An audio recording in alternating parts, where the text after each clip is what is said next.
12 жасқа толған балаларға арналған. Спортқа мындай икемі ондай жоқ еді бұның. Оқу жақсы оқыды. Атасы күреске берді. Күреске кетіп кетеді, бірақ негізі бокспен айналысып жүрді. Бірақ менің ойымда да сол бокс болған. Сен мені бокстен шығарып алып, әке-шешем. Бұрын кішкентай кезінде сәл тентектеу еді. Бокстен көп сабақ алды ғой. Еще сыртынан түкіріп қоямын. Көз тимесін деп. Үміт ақталды. Аллаға шүкір. Ниязымбетов Сәбит Ниетбайұлы, Қазақстанның еңбек сіңірген спорт шебері, бокстан Олимпиада ойындарының 2 дүркін күміс жүлдегері, құрмет, барыс ордендерінің иегері, Азия ойындарының чемпионы, Шоқыр Бөлтекұлы атындағы Маңғыстау облыстық жоғары спорт жетістіктері мектебінің директоры Әділбек Ниязымбетовтың әкесі, жұбайы Райхан Оразова, 2 ұл, 2 қыздың ата-анасы. Батырбектің соны Әділбек толды 2 жыл арасы 2 жыл 1 күн. Енді ана Батырбекке қарағанда бұл ірілеу сондай не болды. Өзгешілігі сол да, бірақ спортқа мындай икемі ондай жоқ еді бұның. Наоборот, Батырбектің икемі күшті еді, үлкен.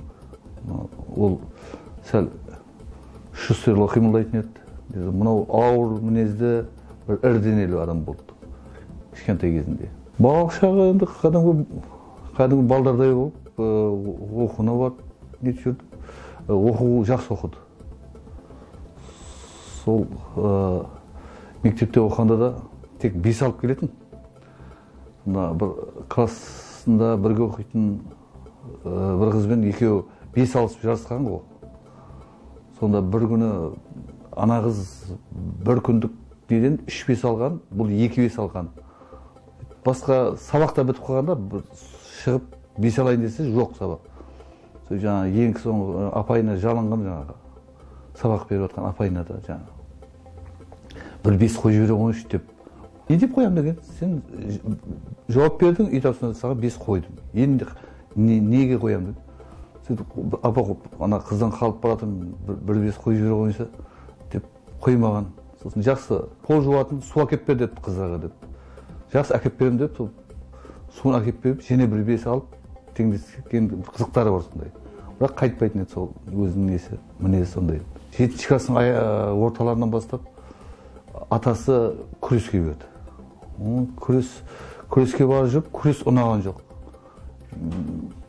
Мен бір неткенімде папа деді, бізге күрес ұнамайды деп, бокске нетеміз бәрі.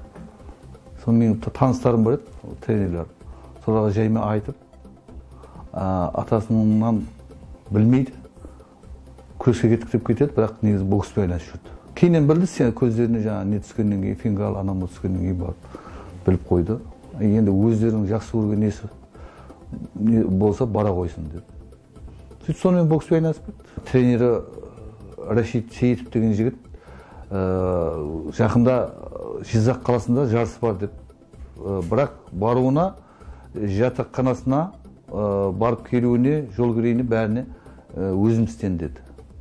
Сосын мен ол кезде жұмыс істеп жүрген адам ақшасын беріп, Әділбекті бірінші жарысқа жібердім. Батырбектің жасы өтіп кеткен болды, оны алмады. Әділбектің несі как раз жылы келді, Әділбекті алып кетті. Енді ағайынан сұрағанда аға айтты, мен орын алады деп айта алмаймын, біз жақында келді деді. Бірақ барып көріп қайтқаны жақсы болады деді. Ақшаңды не етпесең жібер деді балам деді. Кішкене ринг көрсін, қызығушылық пайда болады деді. Сосын сөйтіп жіберген, бірақ сол 7 баланың ішінде бір өзі бірінші орын алып қойды. Ана сеніп барған балдары орын ала алмай қалды. Керісінше Әділбек бірінші орын алып келді. Көрші келіншек сүйінші қайнаға Әділбек кілем көтеріп келеді дейді. Қарасам бір кілем бар, кішкентай кілем. Соны көтеріп бірінші көріп мен жылап енді қуанышқа сөйтіп неткен шығар. Сол 8 жастан бастап осы Маңғыстауға келіп бастады. Мен үйдің ең үлкені болғаннан кейін әке-шешеме көмектесуге тура келді. Ол кезде заман басқа. Мен көп неге спорт секцияға берген жоқ. Сол кезде айтқанмын, егер ұлды болсам, барлық условиясын жаратып, тек спортқа берем деп. Бірақ менің ойымда да сол бокс болған. Сен мені бокстен шығарып алып, әке-шешем бармайсың деп. Сол болған, бірақ атасы күреске барды, кейін бәрі сол боксіне беріп кеттім. Сондан басталды. Әділбектің мінезі енді өзі қарапайым, қолынан келсе көмек беріп, әйтеуір біреу тәжірибесі де сол көмектесетін еді айтамын. Кішкентай кезінен. Батырбек те сондай өсті. Екеуі аумайды бір-бірінен. Бокстан көп сабақ алды ғой. Бұрын кішкентай кезінде сәл тентектеу еді. Мектепте жүрген кезінде сол бокске барып басталғаннан кейін төбелесу дегенді қойды. Ең несі, соны сездім. Себебі көп жерде төбелеспейді, сөйлесіп алады бірінші. Бірдеңе болып қалса, барып бірінші сөйлесіп алатын. Мен өзім таңғалдым сол несіне, мінезіне. Бірінші сөйлесіп алайық дейді. Сосын аналар тым қоймай барып нетіп атса, онда төбелеседі. Онда қайтпайды еш несінен. Бірақ не қыл дейді, адамгершілігі тым мол болды да. Құдан адамды ұрмайтын. Біреуді ұрса да кейіннен аяйтын сондай адам болды. Тәрбиесі кәдімгідей дұрыстала бастады. Тәрбие жағынан мен бір түсінгенім, біз Өзбекстаннан осы Маңғыстауға көшіп келіп, Марат Шакиев деген бапкерге қол астында жаттығу жасады. Мен өзім ойым, бір әке-шенің балаға көңіл бөлгені аздау деп ойлаймын. Бапкер де соны қолдау керек та. Бапкерді бала үйде де тәртіпті болу керек, жаңағы жаттығуда да тәртіпті болу керек та. Екі жақтан бір не болса, бала кәдімгідей дұрыс тәрбие алады деп ойлаймын да. Себебі мен бір тәрбием ол мен кейде болмаймын. Ол кезде бапкер қасында мен өзім ойым сондай да. Бапкер де сондай бір білікті, жақсы маман болу керек та. Бір әке-шенің несі деп мұндай айта алмаймын. Жақсы спортшы болу үшін бапкер де қатаң болу керек, и әке де қатаң болу керек. Шеше еркелеу керек. Қарапайым, ол еш жақта мен анаумын, мен мынаумын деп ешкімге мақтанбайды. Қарапайым, кәдімгідей. Мен өзім де қарапайым болдым. Сен пәленшенің әкесі емессің ба деп көп жерде нетеді. Мен жұмыс істемей қой, өзіміз істейміз деп мен ондай нем жоқ. Бұрын қалай жұмыс істедім, дәл солай жұмыс жасадым. Жақын арада Ақтөбе қаласына неге барып келдім. Мен Жылсырға кеттім, Әділбек бір тойға барды. Екеуміз бірге ұштық.